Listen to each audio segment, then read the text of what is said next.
Hi hello Telangana రాష్ట్ర ప్రజలందరికీ నమస్తే, గుడ్ మార్నింగ్, శుభోదయం. ఈ రోజు మన ప్రజావాణి సమగ్ర తెలుగు దినపత్రిక మెయిన్ పేజ్ ఎడిషన్ వార్తా విశేషాలు ఏ విధంగా ఉన్నాయో ఒకసారి మనం చూద్దాం. సో ఖచ్చితంగా ఈ వార్తా వివరాలకు వెళ్లే ముందు తెలంగాణ రాష్ట్ర వ్యాప్తంగా విలేకరులు కావాలను హైదరాబాద్ కేంద్రంగా దిగ్విజయంగా నడపబడుతున్న మన ప్రజావాణి సమగ్ర తెలుగు దినపత్రికలో ఇంట్రెస్టెడ్ ఉన్న వాళ్ళు ఖచ్చితంగా ఈ ఫోన్ నెంబర్స్ కి కాంటాక్ట్ చేసి కాల్ చేసి ఇంట్రెస్టెడ్ ఉన్న అవగాహన ఉన్న రిపోర్టర్స్ ఎవరైనా ఉంటే తెలంగాణ రాష్ట్ర వ్యాప్తంగా నియోజకవర్గాల వారిగా అయితేనేమి, సో మండలాల వారిగా రిపోర్టర్స్ ఖచ్చితంగా ఇంట్రెస్టెడ్ ఉన్న క్యాండిడేట్స్ కాల్ చేయవలసిందిగా కోరుతాను. 9440032006 అదేవిధంగా 9550072051 నెంబర్స్ కి కాల్ చేయాల్సిందిగా మేము కోరుతా ఉన్నాం.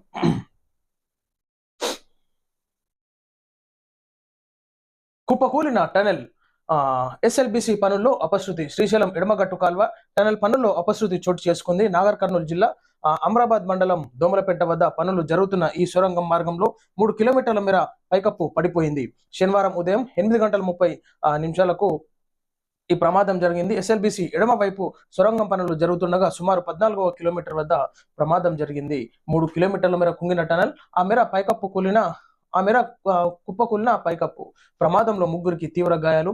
సొరంగంలో చిక్కుకున్న మరో 7 కార్మికులు. ప్రమాద సమయంలో లోపల 50 మంది, 43 మంది సురక్షితంగా బయటకు. కొనసాగుతున్న సహాయక చర్యలు. స్పందించిన ముఖ్యమంత్రి రేవంత్ సహాయక చర్యల్లో స్పీడ్ పెంచాలని ఆదేశం. ఘటనా స్థలంలో మంత్రులు ఉత్తమ్, జూపల్లి ఉన్నారు. సో ఏదైతే ఎడమ కాల్వలో పనులు జరుగుతున్నది, ఎస్ఎల్బిసి పనుల్లో అపశృతి చోటు చేసుకుంది. ఏదైతే ఇంతకు ముందు కూడా జరిగింది కాబట్టి ఖచ్చితంగా తెలంగాణ రాష్ట్రంలో అయితేనేమి దేశవ్యాప్తంగా ఎక్కడైనా సరే ఉన్నటువంటి మంచి హై స్కిల్డ్ ఇంజనీర్స్ కి ఈ పనులు అప్పచెప్పాలి.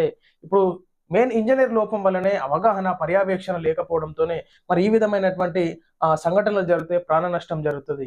ఖాళీ వస్తారు, ప్రాణ నష్టం జరిగితే తూతు మాత్రంగా ఏదో ఇస్తాము చేస్తామంటారు, చేతులు దులిపేసుకుంటారు. కానీ అక్కడ ఉన్నటువంటి భార్య పిల్లల జీవితాలు ఆగమవుతుంటాయి. ఖచ్చితంగా ఇది నిర్లక్ష్యానికి రాష్ట్ర ప్రభుత్వం బాధ్యత వహించాలి. కేటీఆర్ గారు కూడా అదే చెప్తున్నారు. ఇది రాష్ట్ర ప్రభుత్వ నిర్లక్ష్యము, ఇది రేవంత్ రెడ్డి గారే దీన్ని భరించాల్సింది ఉంటుంది అని చెప్పేసి కోరుతున్నారు. కానీ ఎక్కడ ఏది ఉన్నా సరే కానీ ఇంజనీర్లు పర్యవేక్షణ లోపం వల్లనే ఈ విధమైనటువంటి సంఘటనలు జరుగుతూ ఉంటాయి. సో హై స్కిల్డ్ ఇంజనీర్స్, మంచి ప్రొఫెషనల్ ఇంజనీర్స్ కి ఎప్పుడన్నా కాంట్రాక్ట్లు అప్పచెప్పాలి. సో ఈ విధంగా నిర్లక్ష్య లోపంతోనే ఈ విధమైనటువంటి సంఘటనలు జరుగుతున్నాయి. సో ఖచ్చితంగా వాళ్ళందరూ క్షేమంగా బయటికి రావాలి, ప్రాణ నష్టం ఏ విధంగా జరగకుండా బయటికి రావాలని చెప్పేసి కోరుతా ఉన్నాను. దేశవ్యాప్తంగా కులగణన చేస్తాం, అదే రాహుల్ గాంధీ లక్ష్యం. తొలి అడుగుగా తెలంగాణ నుంచే ప్రారంభించాం, ఆ ఘనత నాకు దక్కడం అదృష్టం. దేశవ్యాప్తంగా కులగణన చేస్తాం, అది రాహుల్ గాంధీ లక్ష్యం అంటున్నారు. తొలి అడుగుగా తెలంగాణ నుంచే ప్రారంభించాం, రేవంత్ రెడ్డి గారు ప్రారంభించినారు. సో కరెక్టే, కానీ ఇచ్చిన మాట ప్రకారం కులగణన సర్వే ఏ విధంగా జరిగింది ఒకసారి ప్రజలకు కూడా మీరు వివరించాలి. సో బీసీ జనాభా సంఖ్య ఎంత ఉంది, అసలు చేసినటువంటి సర్వే ఏ విధంగా ఉంది, ఒకసారి ప్రజలకి అంత తేటతెల్లం అవుతున్నది. సో ఉన్నటువంటి ఫేక్ రిపోర్ట్లు ఇవ్వడం కానీ, కులగణలో ఇంకా ఎంతో మంది పాల్గొననే లేదు అసలు. సో ఖచ్చితంగా రిజర్వేషన్ లో భాగంగా బీసీ రిజర్వేషన్లు ఎక్కడ బయటకు వస్తే ఉన్నటువంటి రాజకీయ అవకాశాలు అయితేనేమి, ఈడబ్ల్యూఎస్ కోటాలు అయితేనేమి, ఉద్యోగ అవకాశాలు కానీ ఇవన్నీ కోల్పోతాయని చెప్పేసి అంత ఫేక్ రిపోర్ట్లు ఇస్తున్నారు.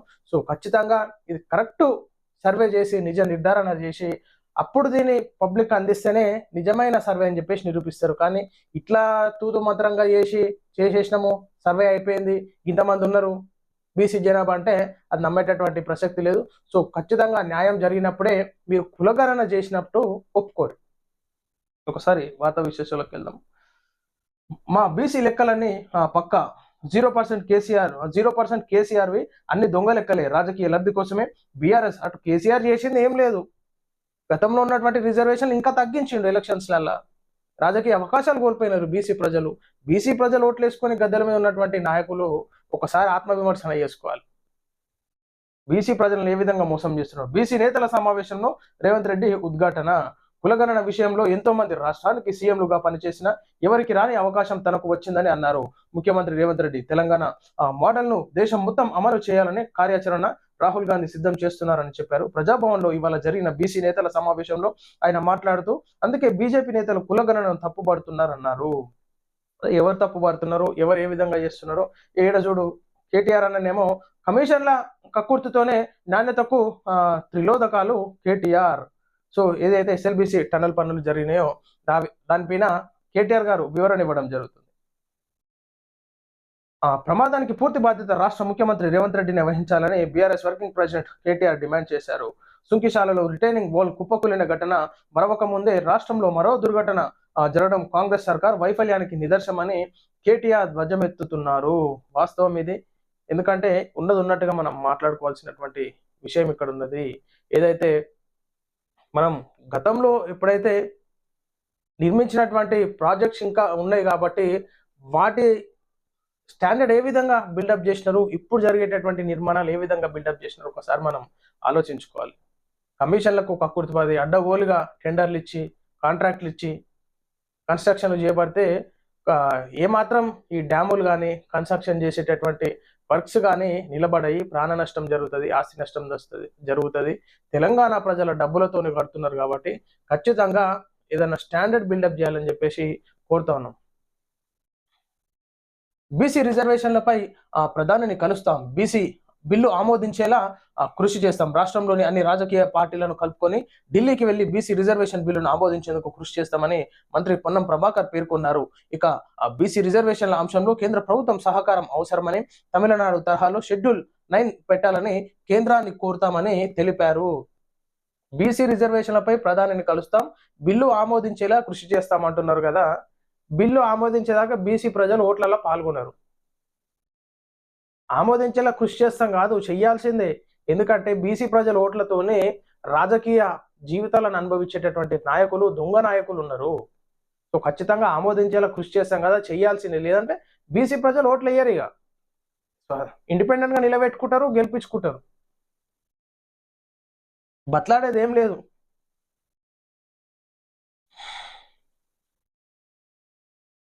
ప్రధాని మోడీతో ఢిల్లీ సీఎం రేఖా గుప్తా భేటీ. ఢిల్లీ ముఖ్యమంత్రి రేఖా గుప్తా శనివారం ఉదయం ప్రధాని నరేంద్ర మోడీని కలిశారు.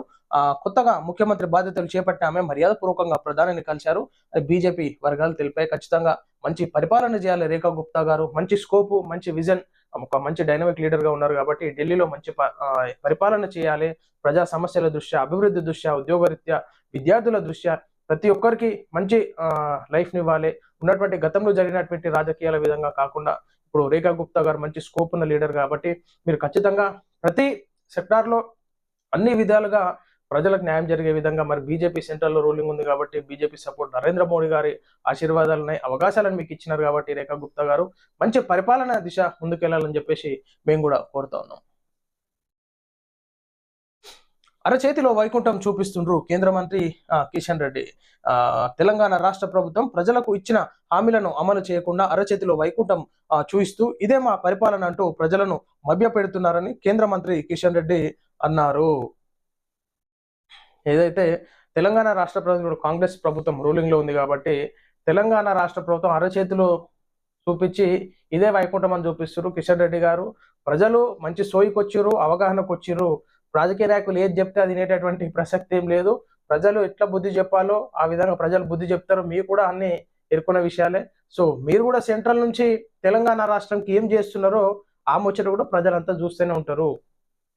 కేంద్ర మంత్రి ఉన్నారు కాబట్టి కిషన్ రెడ్డి గారు తెలంగాణ రాష్ట్రానికి ఏ విధంగా మీరు బడ్జెట్లు చేస్తున్నారు, ఏ విధంగా డెవలప్మెంట్ కి సహకరిస్తున్నారు, ఏ విధంగా ఉద్యోగ అవకాశాలను తెస్తున్నారు, ఏ విధమైనటువంటి ఇండస్ట్రీస్ ని ఉద్యోగ అవకాశాలు విద్యార్థులకు కల్పించడానికి ఏ విధంగా తీసుకొస్తున్నారు కూడా ప్రజలంతా చూస్తూనే ఉన్నారు. అధికార పార్టీనే కాదు, మీరు సెంట్రల్లో రూలింగ్ ఉన్నారు, ఉన్నటువంటి తెలంగాణ రాష్ట్రంలో బీజేపీ కూడా ఏ విధంగా ముందుకెళ్తుంది, అధికార పార్టీని ఏ విధంగా ప్రశ్నిస్తుంది అని చెప్పేసి కూడా ప్రజలు చూస్తున్నారు. కాబట్టి ఖచ్చితంగా మీరు కూడా తెలంగాణ రాష్ట్రం అధికార పార్టీ అట్లా చేస్తున్నారు, మీరేం చేస్తున్నారు కూడా, కేంద్రం నుంచి ఏ విధమైనటువంటి సహకారాన్ని తెలంగాణ రాష్ట్ర ప్రజలకు అందిస్తున్నారు కూడా ఒకసారి గుర్తుంచుకోవాల్సిన విశేషం.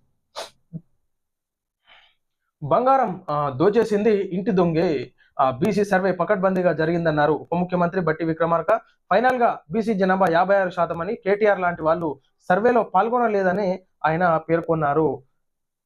సర్వే జరిగిందని మీరు అంటారు, సర్వే కరెక్ట్ జరగలే అని చెప్పేసి సాక్షాత్తు రేవంత్ రెడ్డి గారే చెప్పినారు.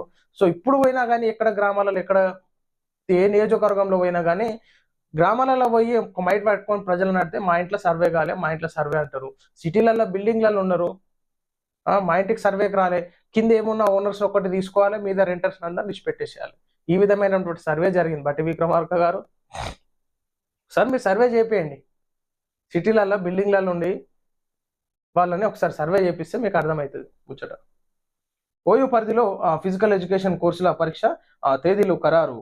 ఉస్మానియా యూనివర్సిటీ పరిధిలో ఫిజికల్ ఎడ్యుకేషన్ కోర్సుల పరీక్ష తేదీలను ఖరారు చేసినట్లు OU controller of the examinations professor Shashikant ఒక ప్రకటనలో తెలిపారు. సో ఇంట్రెస్టెడ్ ఉన్న వాళ్ళు ఓయూ పరిధిలో ఫిజికల్ ఎడ్యుకేషన్ కోర్సులో పరీక్ష తేదీలు ఖరారైనట్టుగా ఇక్కడ మనకి వివరణ ఇవ్వడం జరిగింది. సో ఇంట్రెస్టెడ్ ఉన్న స్టూడెంట్స్ ఎవరైనా ఉంటే పాల్గొని ఆ ఎగ్జామ్ కి అటెండ్ కావాల్సిందిగా కోరుతున్నాం. సో ఇది ప్రజలారా మనం చూస్తా ఉన్నాం. మరి మన ప్రజావాణి సమగ్ర తెలుగు దినపత్రికలోని మెయిన్ పేజెస్ అండ్ వార్తా విశేషాలు. సో ప్రజలందరూ మన ప్రజావాణి పత్రికను అందరూ ఆదరించి మరి ఉన్నటువంటి మెయిన్ పేజెస్ అండ్ వార్తా విశేషాలను రెగ్యులర్గా మీకు అప్డేట్ చేస్తూ ఉంటాం. సో ఈ వీడియోని షేర్ చేసి లైక్ చేసి ప్రజలకు కూడా షేర్ చేయాలని చెప్పేసి ప్రజలందరూ మన ప్రజావాణి తెలుగు దినపత్రికలను ఆదరించాలని చెప్పేసి కోరుతున్నాం. అందరికీ సెలవు, నమస్కారం.